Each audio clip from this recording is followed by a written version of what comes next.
Que alegria estar com você em mais um programa Força de Deus, um programa onde meditamos a Sagrada Escritura. Como é bom este programa!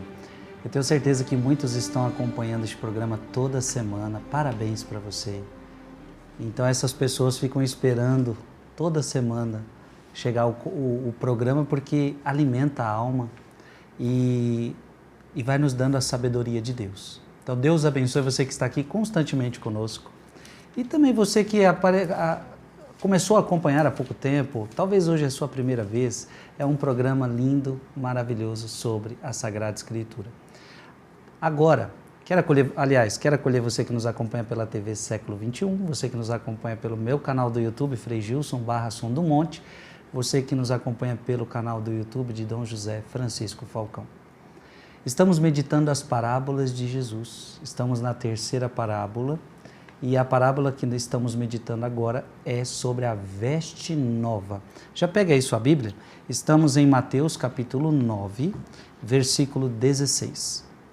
Ninguém põe um remendo de pano novo numa veste velha, porque arrancaria uma parte da veste e o rasgão ficaria pior. Já vimos a importância desta realidade, novo e velho. Essa parábola destaca isto, o novo e o velho. Falamos sobre antiga lei, antiga aliança, nova aliança, antiga vida de vícios, de pecado e agora uma nova vida em Cristo. Aquele que está em Cristo é uma nova criatura. Só que essa parábola usa a terminologia de veste. E, portanto, no programa passado, nós adentramos na questão do batismo, que é revestir-se de uma veste nova. Veja, vimos isso em Gálatas capítulo 3, versículo 27. Todos vós que fostes batizados em Cristo, vos revestistes de Cristo. Então, portanto, o batismo, ele se adequa a essa parábola. É uma veste nova que nós precisamos nos revestir. Então seja bem-vindo, eu só fiz essa pequena introdução para você se situar, mas nós vamos dar continuidade hoje, tá bom? Antes, quero acolher Dom José Falcão em nosso meio. Sua bênção, é muito bom ter o senhor aqui. Salve, Frei Gilson, Deus abençoe sua vida, é uma alegria estar aqui. Dom Falcão, está sendo maravilhoso nossa meditação sobre esta parábola. E é muito bonito ver o batismo como uma veste nova. E no programa passado nós conversamos bastante sobre isso. E eu lhe fiz uma pergunta, se uma pessoa que é batizada em pecado mortal, se esse batismo é válido. O senhor nos deu uma explicação maravilhosa, explicou a força do sacramento, mas que ao mesmo tempo teria que se questionar sobre os frutos disso na vida daquela pessoa. Depois eu lhe fiz uma pergunta, e quem batiza, se eles estiverem em pecado, o batismo vale? O senhor também nos explicou muito bem. E eu terminei o programa perguntando ao senhor, porque o senhor disse isso, o batismo é válido mesmo que esteja em pecado, porque é Cristo quem batiza. Mas aí eu perguntei para o senhor, e Cristo batizou alguém? Sim ou não? Porque no Evangelho, será que nós encontramos? Cristo colocou água na cabeça daquela criança, Cristo batizou aquela pessoa. Sim. Perfeito. A resposta está em 2 versículos do Evangelho segundo João, e precisamente no capítulo 4. Vamos ao Evangelho segundo João, é o Frei Gilson quem vai ler, versículos de 1 a 2. O primeiro versículo e o segundo versículo. João 4. João, capítulo 4, versículos de 1 a 2. O Senhor soube que os fariseus tinham ouvido dizer que ele recrutava e batizava mais discípulos que João. Se bem que não era Jesus quem batizava, mas os seus discípulos. Pronto. Então, durante a vida pública de Jesus, os discípulos batizavam. Mas Jesus batizava. Jesus batizava, mas não batizava. Jesus não batizava, mas batizava. Como é que se explica isso? São João, vocês estão vendo aqui atrás uns livros, são de verdade, viu? São de verdade. Foi o Frei Gilson que conseguiu uma alma generosa que doasse para a gente esses livros. Tem uma obra dessa coleção da Paulus, patrística, só sobre os padres da Igreja, São João Santo Agostinho comentando o Evangelho segundo João, versículo por versículo. E vamos ver a explicação de Santo Agostinho para esse fato. Frei Gilson, deixa eu ver se eu chego. Aqui está a obra magnífica, são 2 volumes. Esse é o primeiro, grossíssimo, versículo por versículo, Evangelho segundo João. E tem o volume 2, que é esse que está deitado aqui. No tratado 15, ou homilia 15, dessa obra magnífica, o capítulo da Samaritana, capítulo 4, Jesus tem sede da Samaritana, o diálogo com ela é maravilhoso. Mas o que interessa aqui são esses 2 primeiros versículos. Leia o parágrafo 3, daqui até aqui. Veja a resposta que Santo Agostinho dá à pergunta do Frei Gilson. Eu quero dizer a vocês que a pergunta do Frei Gilson não estava prevista no script não, viu? A pauta não previu essa pergunta. Veio na telha dele e aí, como eu já li a obra, aí eu disse, não, quem vai responder é Santo Agostinho, né? Dom José não. Vamos ouvir com atenção. Talvez vos possa inquietar que se tenha dito, Jesus batizava mais do que João. E depois de dizer-se que batizava, que se tenha acrescentado, todavia, não era Jesus que batizava, mas seus discípulos. O que significa isso, pois? Seria falsa a primeira afirmação, que foi retificada pelo evangelista quando se acrescentou, todavia, não era Jesus que batizava, mas seus discípulos? Ou serão verdadeiras tanto uma como a outra dessas afirmações, que Jesus batizava e não batizava? De fato, Jesus batizava porque era ele que purificava e não batizava. Olha, interessante. De fato, Jesus batizava porque era ele que purificava e não batizava, porque não era ele que submergia na água. Os discípulos prestavam o serviço do corpo e Jesus oferecia o auxílio de sua majestade. Que maravilha. Continue. Quando deixaria ele de batizar, visto que nunca deixa de purificar? Pelo mesmo evangelista João, se diz, mediante a pessoa de João Batista, que afirma, este é quem batiza. Jesus, portanto, continua ainda a batizar, e batiza enquanto houvermos de ser batizados. Aproxime-se, pois, o homem com confiança do ministro inferior, porque tem um mestre superior. Nossa. Maravilha! Então agora, para vocês entenderem essa belíssima, maravilhosa... Perceberam porque eu sou apaixonada pelos padres da igreja? Vossa Reverendíssima acha que batizou até hoje como padre quantas pessoas? Chute aí, chute aí. Eu devo ter batizado mais de 1000 pessoas. Muito bem. Então, quem batizou no dia em que o Frei Gilson batizou? Foi Jesus ou foi o Frei Gilson? Os dois. Frei Gilson não tem o poder de purificar. Jesus é quem tem. Jesus batizava purificando. O Frei Gilson emprestava seus lábios, emprestava suas mãos na celebração. Ministro inferior. Jesus, o ministro superior. Sim. Matou a charada. E Cristo batizava através de mim. Sim, eu vivo, já não sou eu que vivo, é Cristo que vive em mim. Tanto é que ele se vale, no sacramento da Eucaristia, das palavras do sacerdote. O sacerdote não diz, Cristo disse, não. Isto é o meu corpo. Sim. Tomai e comei. Este é o cálice do meu sangue. Eu te batizo. Eu te batizo. Sim. Muito então, é o purificador Cristo, o ministro superior, que está batizando por meio do ministro inferior. A explicação, eu acho, bastante clara, bastante lúcida.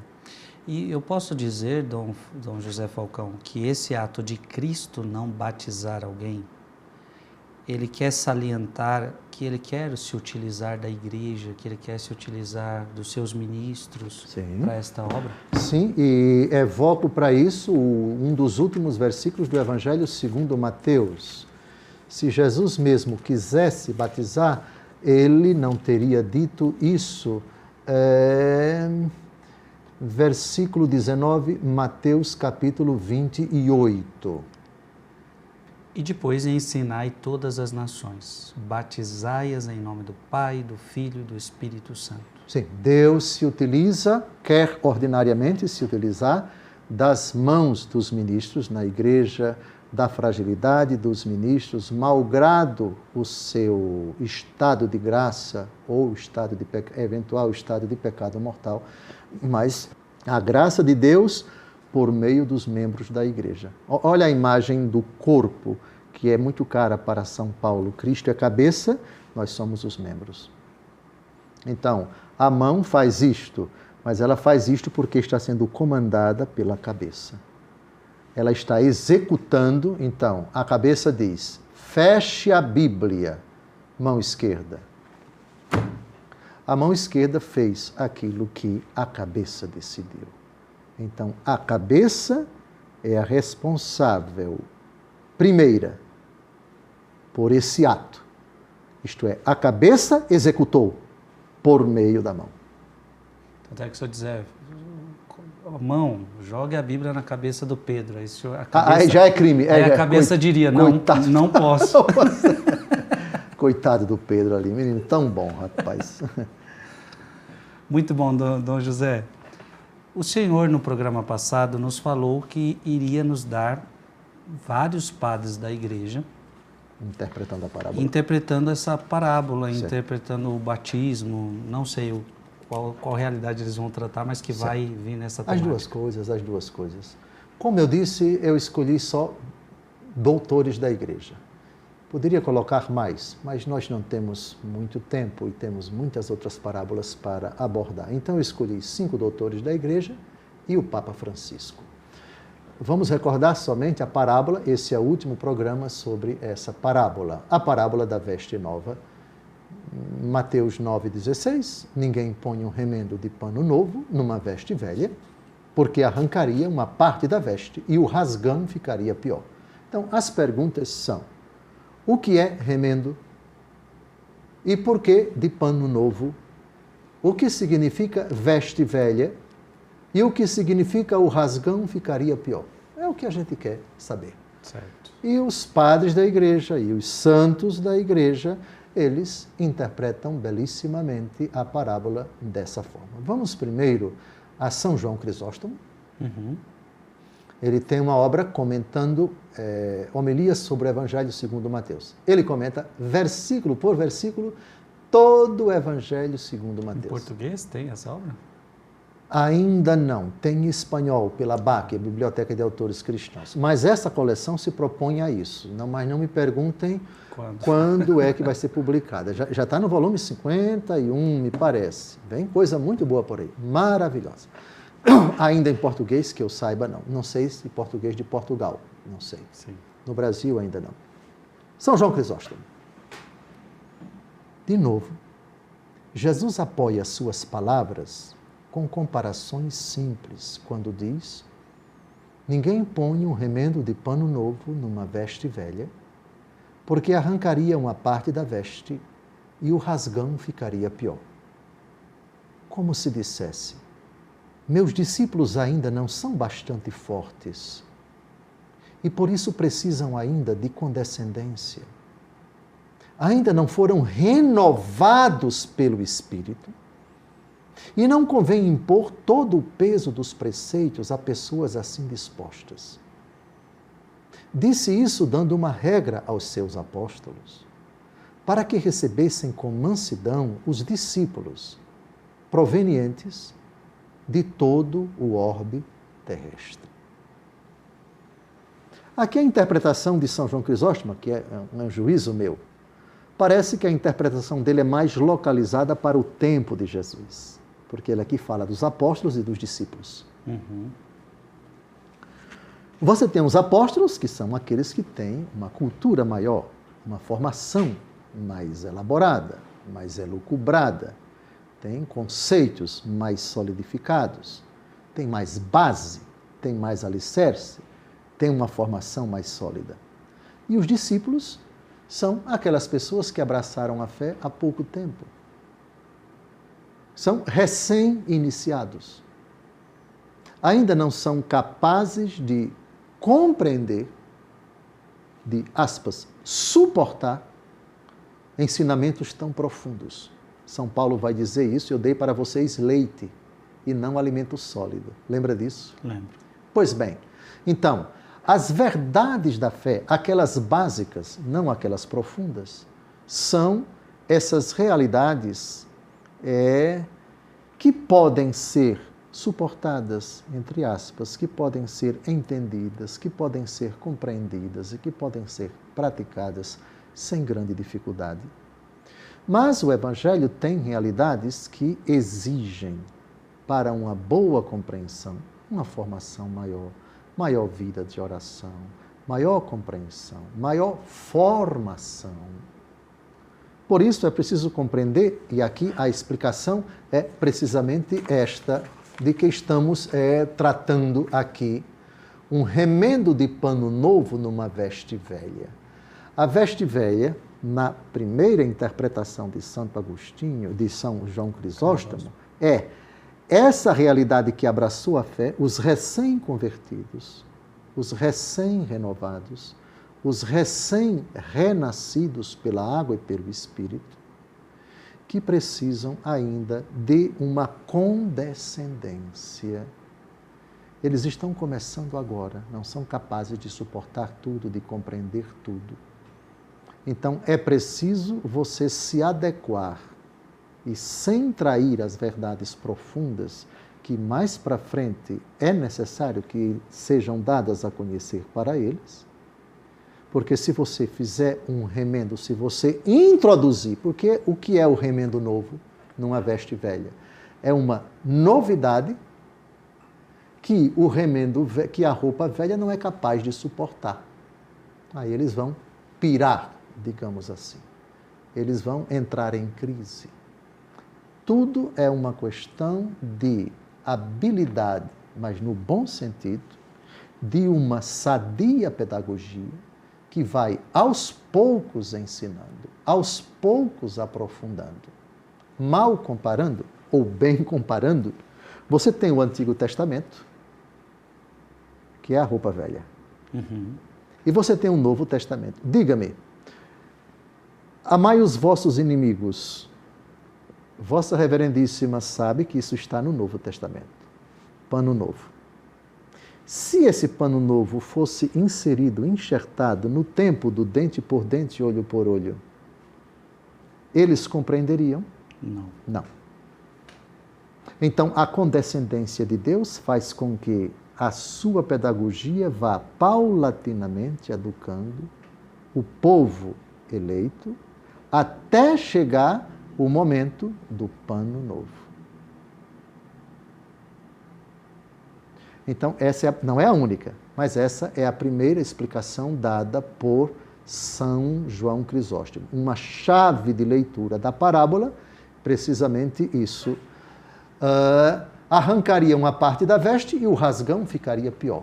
Quando você coloca conceitos que não podem ser compreendidos por uma pessoa, porque ainda sua mente é limitada, porque ainda sua capacidade é, digamos assim, rasteira, a pessoa não vai compreender, vai entrar, digamos assim, em choque, vai entrar em crise. Então, é preciso compreender que, em se tratando de cristãos convertidos, você tem vários graus. Você tem os neófitos, isto é, os que foram iluminados há pouco tempo, e você tem aqueles que já têm uma caminhada mais, digamos assim, alongada ou delongada. Então, o cuidado que você deve ter com essas pessoas para não escandalizá-las, para não incutir de uma só vez, num só momento, num só contexto, todo conhecimento profundo. Também o seguimento de Cristo supõe uma gradação, uma evolução, um amadurecimento, uma aquisição de conceitos, de verdades cada vez mais profundas. E para que todas essas verdades sejam dadas, sejam administradas, é aquilo que a gente chama de catequese, não é? O ensino aprofundado, paulatino, aprofundado das realidades. Ou seja, dar para uma pessoa algo que ela não é capaz de suportar é piorar a situação dela. Exatamente. Maravilhoso, né? Um único versículo, que parábola cheia de riquezas para nós. Mas que bom que é só o primeiro bloco, porque ainda temos um outro bloco para terminarmos essa parábola. Então, no próximo bloco, nós vamos terminar essa parábola e significa que no próximo programa já teremos uma outra parábola. Até daqui a pouco, não sai daí não, é rapidinho, um breve intervalo.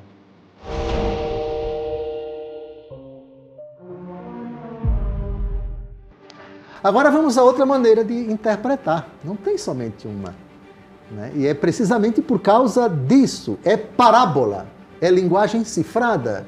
E a linguagem cifrada permite várias interpretações. Os padres da igreja provam isso. Então, São João Crisóstomo, uma forma de você interpretar. Vamos agora à segunda, vamos a outro doutor da igreja, da cidade de Ravenna, Itália, norte da Itália, bem pertinho de Veneza. Já esteve em Veneza? Nunca fui. Por favor, vá. E vá andar de gôndola. A linda e charmosa cidade de Veneza que fica dentro. As ruas lá são de água. Nossa. São de água, sim. São Pedro Crisólogo, mas São Pedro Crisólogo, Ravenna. Aqui quer dizer que o tecido da antiga lei gastou-se pelas paixões dos judeus, adulterou-se pelos sentidos, rompeu-se pelas divisões, tornou-se obsoleto pelas ações impuras. Agora, o vestido é o pano consistente. Aproxima-se do pano. A tela da veste real de Cristo foi tecida com lã, com a lã do Cordeiro. O Cordeiro que tira o pecado do mundo, que se vestiu de um tecido régio, tímido pelo sangue de sua paixão, com púrpura refulgente. Aqui a mudança de acento. São João Crisóstomo faz a relação de tecido velho e o remendo novo no âmbito da igreja. Os neófitos e os mais evoluídos. São Pedro Crisólogo aplica essa parábola à relação entre Antiga Aliança e Nova Aliança. Quando é que a Antiga Aliança se torna tecido velho? Não na ótica de Jesus, que disse: eu não vim abolir a lei e os profetas, vim levá-los à perfeição. Agora, a lei antiga se torna tecido velho na ótica dos escribas e dos fariseus e dos doutores da lei. Se vossa justiça não for superior à dos escribas e fariseus, não podeis entrar no reino dos céus.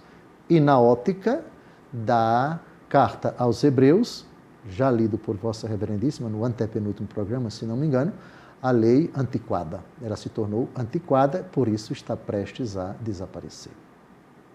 Então, é outra forma de você interpretar a parábola. A lei que se desgastou por causa das paixões dos judeus. Dos judeus, sim. Com suas tradições humanas. Marcos capítulo 7, lembra do Corban? Sim. Vossas tradições que anulam a palavra de Deus. E com interpretações como essas, vocês fazem muito mais. Sim, ali se tornou um tecido velho.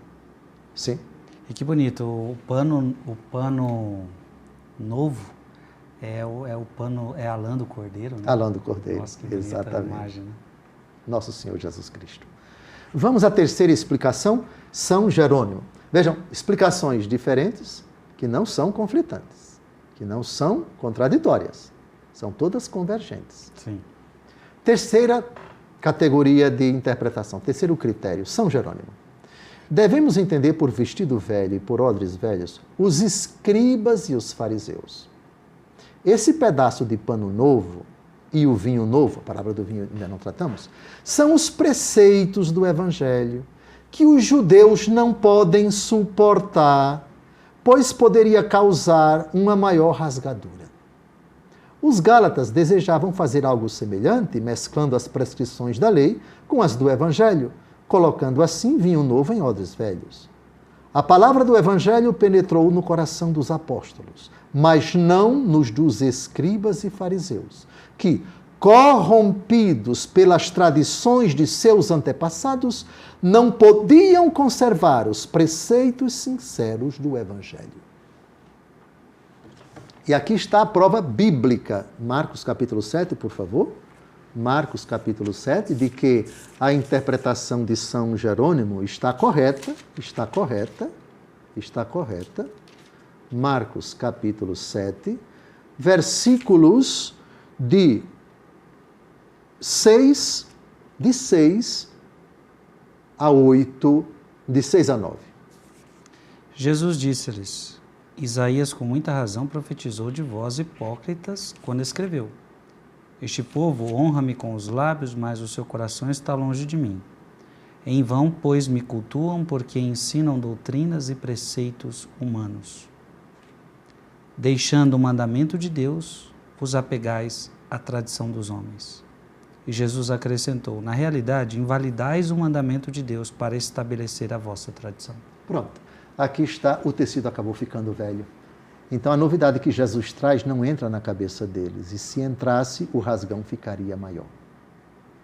Outra explicação. A de São Pedro Crisólogo, de certa forma, se parece com a de São Jerônimo. É outra forma de você interpretar essa parábola.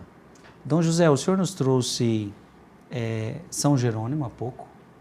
E foi tão interessante. Esse pedaço de pano novo e o vinho novo são os preceitos do Evangelho que os judeus não podem suportar. Eu só queria destacar, porque o senhor acabou de ler para nós também Marcos capítulo 7, Marcos capítulo 7, versículo 6, este povo honra-me com os lábios, mas o seu coração está longe de mim. Em vão, pois me cultuam, porque ensinam as doutrinas e preceitos humanos. A pergunta que eu faço não pode suportar, mas por que endurecem o coração? Respondeu na bucha e respondeu precisamente. Porque senão alguém pode se questionar assim, não é bom dar para eles a novidade, porque senão vai ficar pior o rasgão, então é melhor deixar eles do jeito que eles estão. Não, o que a parábola está mostrando é que você tem que aceitar a novidade, mas a questão é que você não está preparado, você está com o coração fechado, você não pode suportar por causa disso. Então, esse é o eixo. Perfeito. Exatamente. Para você aceitar o pano novo, você tem que ser um tecido novo. Ou seja, você tem que ser uma roupa nova. Cristo é a novidade para os novos. Cristo é luz para os iluminados. Cristo é a verdade para aqueles que estão inseridos na verdade, que querem a verdade. Portanto, na incompatibilidade, aquele que não foi renovado, aquele que não foi inserido, aquele que não aceitou o Cristo, não vai suportá-lo. Não sei se foi no programa anterior que eu falei, tudo isso tenho observado desde a minha juventude. Uma coisa te falta. Vai e faça isso. Sim. Ele foi embora. Aqui está o exemplo clássico. A sua boa vontade, a sua retidão levou você a observar tudo isso, mas você deixou uma coisa, faltou uma coisa. Eu estou propondo para você que você aceite essa novidade. Ele não quis, foi embora porque era apegado àquilo que ele possuía. O que, na verdade, parecia ser um menino novo, na verdade era uma roupa velha, porque não aceitou toda a exigência de Cristo, que na verdade na vida dele só era uma. Uma coisa te falta. Essa é a frase exata de nosso Senhor Jesus Cristo. Vamos pegar os outros três que propuseram seguir Jesus, mas Jesus apresentou uma condição, portanto a novidade, e eles não seguiram. Senhor, eu te seguirei onde quer que vais. As aves têm os seus ninhos, as raposas têm suas tocas, mas o Filho do Homem não tem onde reclinar a cabeça. Aqui está o tecido novo. Você quer? Ele não quis. a radicalidade que está contida nessa frase. O outro, deixa que eu me despeça dos meus familiares. Ele antepôs alguma coisa a Cristo. Deixa primeiro, em contraposição ao que Jesus diz em Mateus 6, de 31 a 32, buscai primeiro o reino de Deus e sua justiça, e tudo mais será dado em acréscimo. Senhor, te seguirei, mas deixa primeiro que eu vá enterrar os meus familiares lá. Deixa que os mortos enterrem os seus mortos. Então, a novidade de Cristo é esse. Ele é prioridade absoluta. Ninguém como ele, ninguém mais do que ele. Se você coloca uma realidade inferior a Cristo, anteposta a Cristo, você não é digno de Cristo. Quem põe a mão no arado e olha para trás não é digno de mim. Fantástico. Pois bem, então veja, aqui estão exemplos de tecidos velhos que pretendem seguir o Cristo com esses remendos. Aí não dá, não vai suportar. Cristo não é remendo, Cristo é a roupa toda. E você quer tratar Cristo, pedaços do Evangelho, num homem que ainda não é renovado, num homem que ainda não foi transformado. Aplique isso a escribas, fariseus, doutores da lei, porque estão envelhecidos no tecido velho da sua mentalidade que não aceita a novidade do Evangelho, a novidade trazida por Cristo. Eu, porém, vos digo. Eu, porém, vos digo. E aí tem algo gravíssimo, porque se na cabeça deles, por exemplo, eu não vou aceitar o novo porque o velho é melhor. Interessante. Ou seja, Sim. é um desprezo total. Não, o que eu tenho, eu velho, e aí é um absurdo, é um desprezo, é um pecado gigantesco. Sim, né? Sem dúvida. Pode-se concluir isso da mentalidade de escribas, fariseus e doutores da lei, com relação ao sábado, com relação ao dízimo, com relação a, em nome de Beelzebu, que ele expulsa os demônios. Veja que leitura. Dizer que nosso Senhor Jesus está expulsando os demônios por Satanás, não é? A serviço de Satanás, chamando Jesus de demônio e assim por diante. Ou seja, diante da novidade que é Cristo, nós não aceitamos essa novidade. Não precisamos, estamos felizes, não é? Que sabedoria é essa, de onde ele vem? E ficavam escandalizados, etc., a ponto de pegar nosso Senhor, tirá-lo da sinagoga de Nazaré e levá-lo para um lugar alto ou seja, não queremos essa novidade, temos que nos livrar dessa novidade. Sim, abundantes exemplos na vida pública de Jesus que nós temos esse tecido velho, sim, dessa mentalidade velha. E também na época dos apóstolos, os judeus perseguindo São Paulo, perseguindo a igreja, onde quer que eles preguem a palavra de Deus, os judeus caluniando, pegando em pedras, levantando insultos, calúnias, difamando, perseguindo, etc., os cristãos, sem dúvida alguma. Sim. Agora chegou a hora do grande Santo Agostinho. Santo Agostinho, outra, quarta interpretação dessa parábola. Primeira, São João Crisóstomo. Segunda, São Pedro Crisólogo. Terceira, São Jerônimo. Várias chaves de leitura para vocês se deleitarem, pregadores, meditadores da palavra, enfim. Agora vamos à quarta meditação, quarta interpretação. Não colocamos um pano novo em uma roupa velha, mas somos instruídos no reino dos céus, como o chefe de família, a quem o Senhor descreve como tirando de seu tesouro coisas novas e velhas. Aquele que veste uma roupa nova em uma roupa velha é o homem que tenta a abnegação espiritual antes de renunciar à esperança carnal.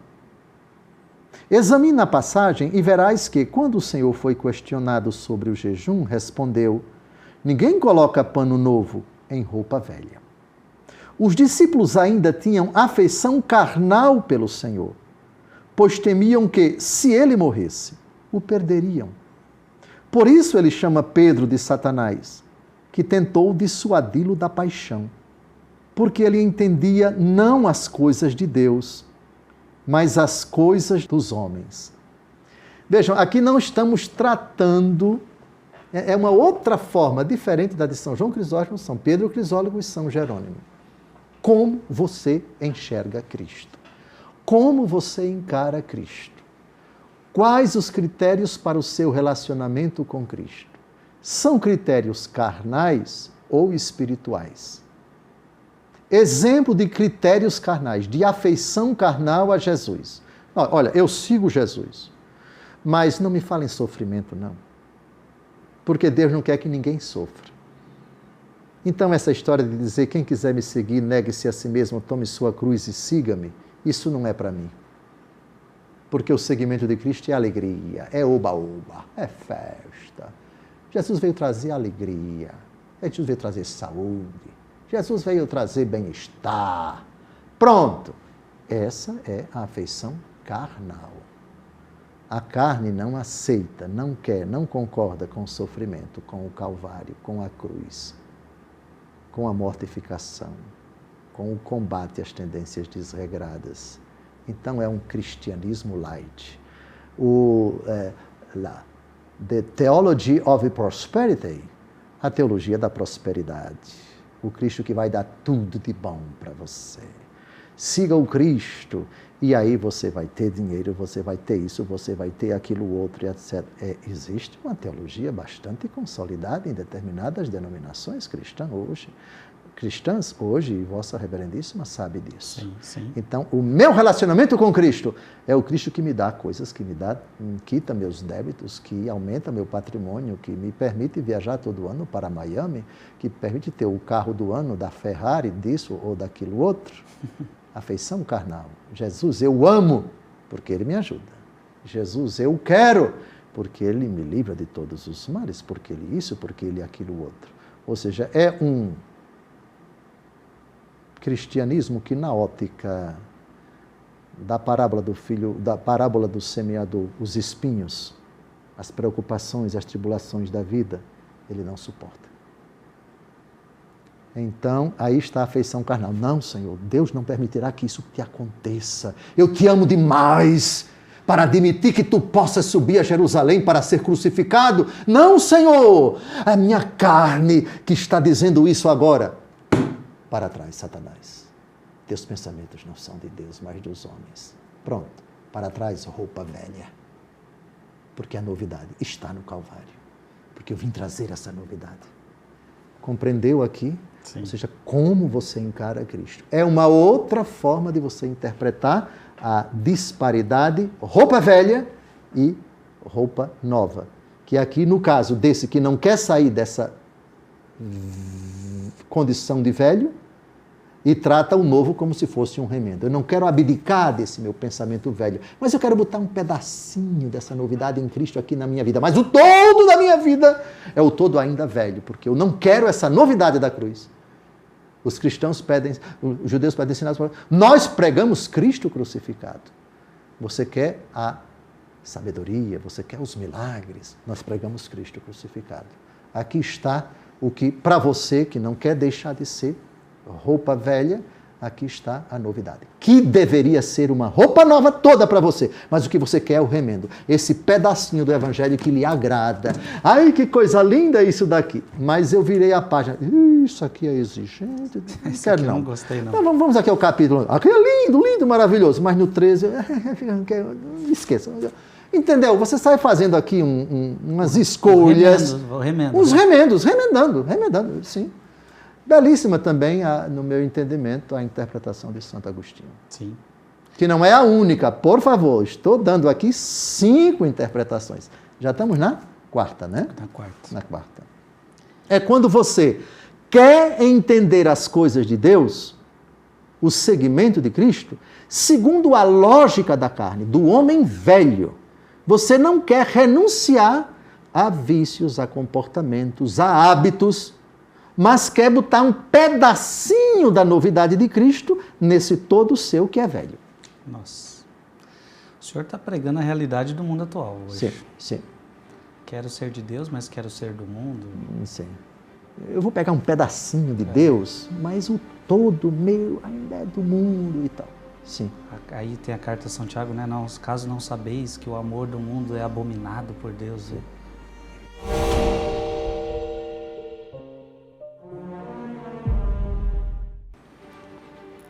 Agora chegou a vez de quem? Santo Ambrósio, pai espiritual de Santo Agostinho.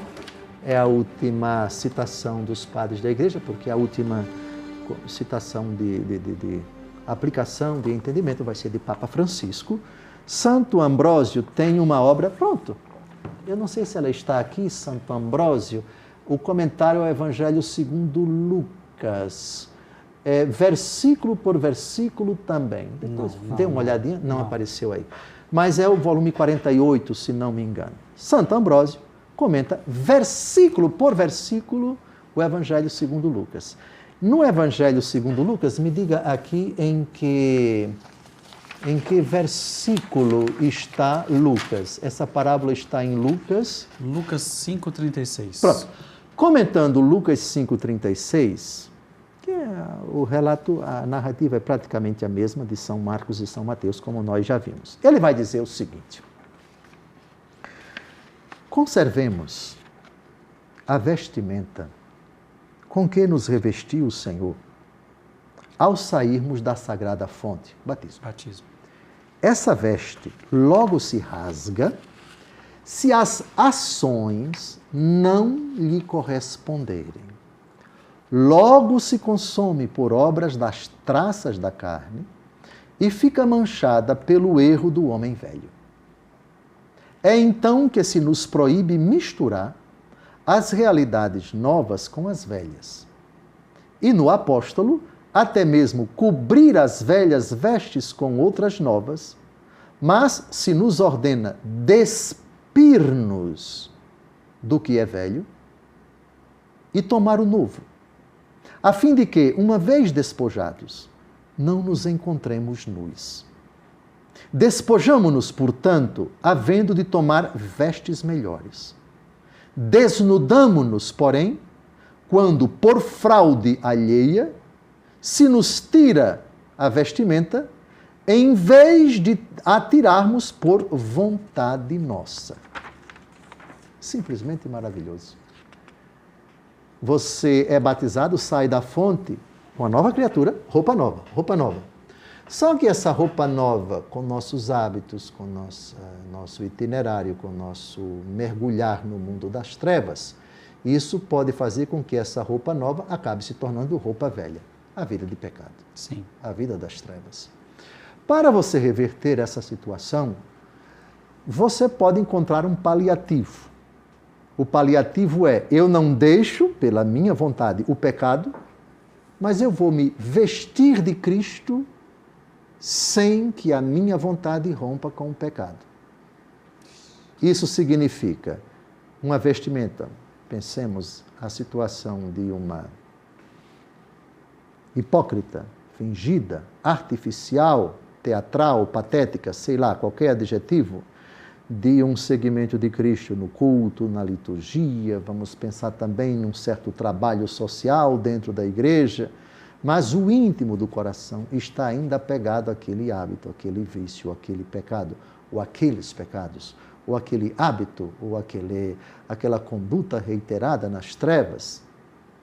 Mas a vontade, você se julga, você se acha, você exteriormente deixa transparecer a ideia de uma pessoa renovada, mas a sua vontade ainda está atrelada ao pecado. Isto é, quando, na verdade, a mudança não foi verdadeira, não foi autêntica, não foi sincera, não foi completa. A roupa, essencialmente, o íntimo do seu ser, está ainda envelhecido, mas você está pegando pedacinhos, partes, não é? Da roupa nova. Isso é maravilhoso, isso é belo, isso é bonito, etc.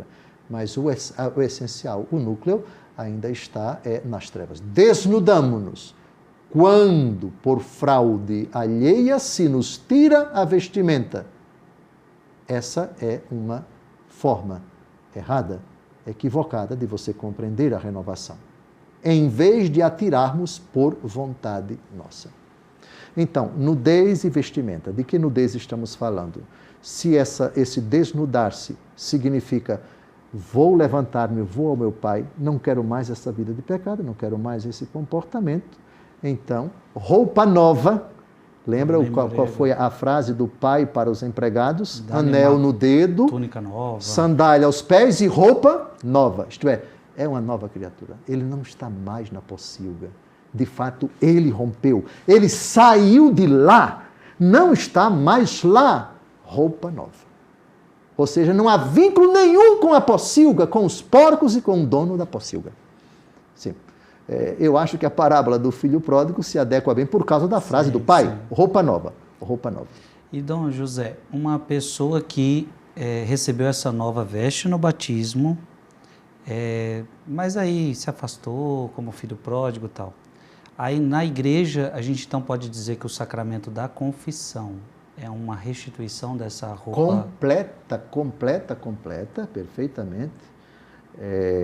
Os textos bíblicos que poderíamos evocar aqui, o principal, final do Evangelho segundo João, aqueles a quem perdoardes os pecados, ser-lhes-ão perdoados, aqueles a quem os retiverdes, ser-lhes-ão retidos. Então, pecados perdoados.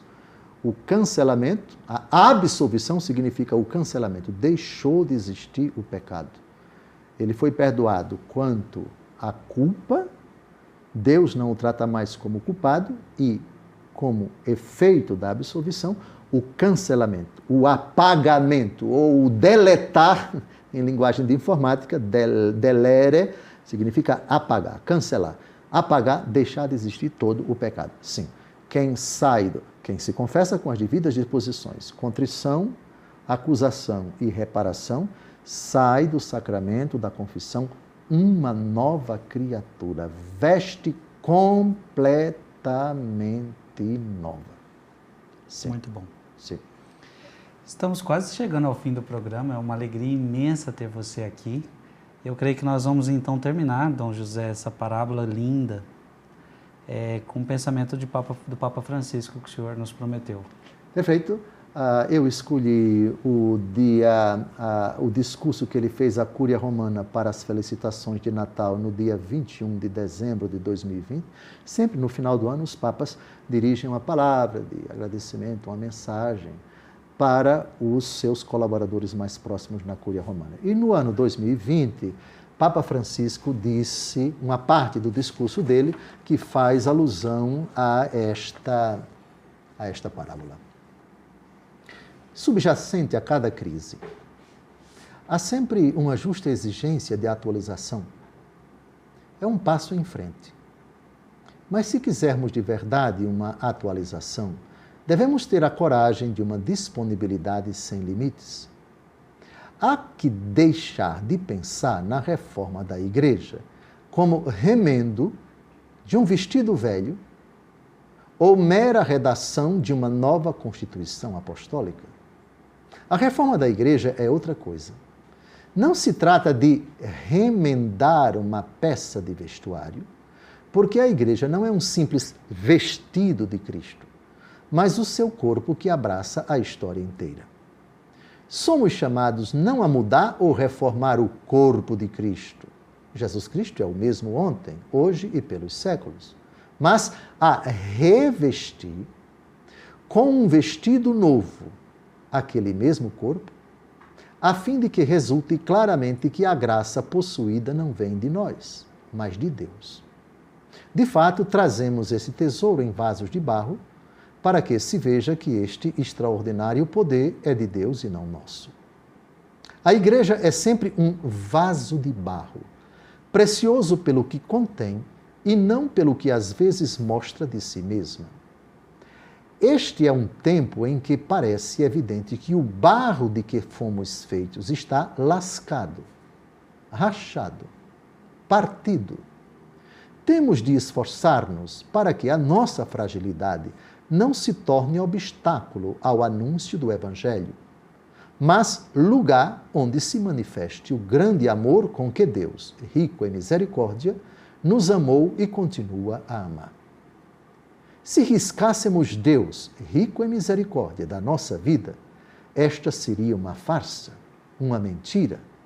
Durante o período de crise, Jesus acautela-nos de algumas tentativas de sair dela que, à partida, estão condenadas ao fracasso, como aquela que recorta um bocado de roupa nova para o deitar em roupa velha.